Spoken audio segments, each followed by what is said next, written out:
మేము అందరినీ చూసుకుంటా ఉన్నారు కానీ క్లారిటీ ఇవ్వాల.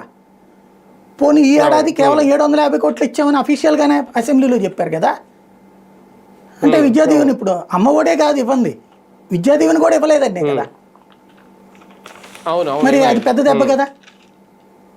దానికి ఈ ఏడాదన్నా మరి 2600 ఇస్తారంట. ఒక ఏడాది పోయి 2600 కోట్లు ఇస్తే ఏమవుతున్నట్టు అది. అది ఇప్పుడైతే ప్రారంభమైంది, వచ్చే ఏడాదికి ఒక క్లారిటీ వస్తుంది. అవును, కానీ బాగా ఈ జగన్మోహన్ రెడ్డి అధికారం దిగిపోయిన తర్వాత సిక్కీ ఒప్పందం విషయంలో విద్యుత్ కొనుగోలుకు సంబంధించి చాలా ఆరోపణలు చేశారు. ఓకే, ఆయన కొట్టుకోవడాలు ఇదంతా జరిగింది. కానీ తాజాగా నిన్న సభలో సిక్కీ ఒప్పందం రద్దు చేయడం కుదరదు అంటూ చంద్రబాబు గారే అంగీకరించడం, ఇదొక కాన్సెప్టు. ఎందుకంటే ఇది కూడా సోలార్ పవర్ సంబంధించింది కాబట్టి.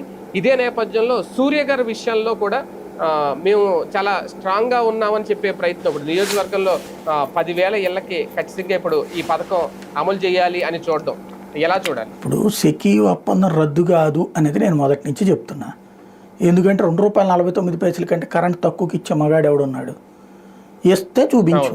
నువ్వు రాధాకృష్ణ గారినే ఇవ్వమనండి, లేదా ఈనాడినే ఇవ్వమనండి.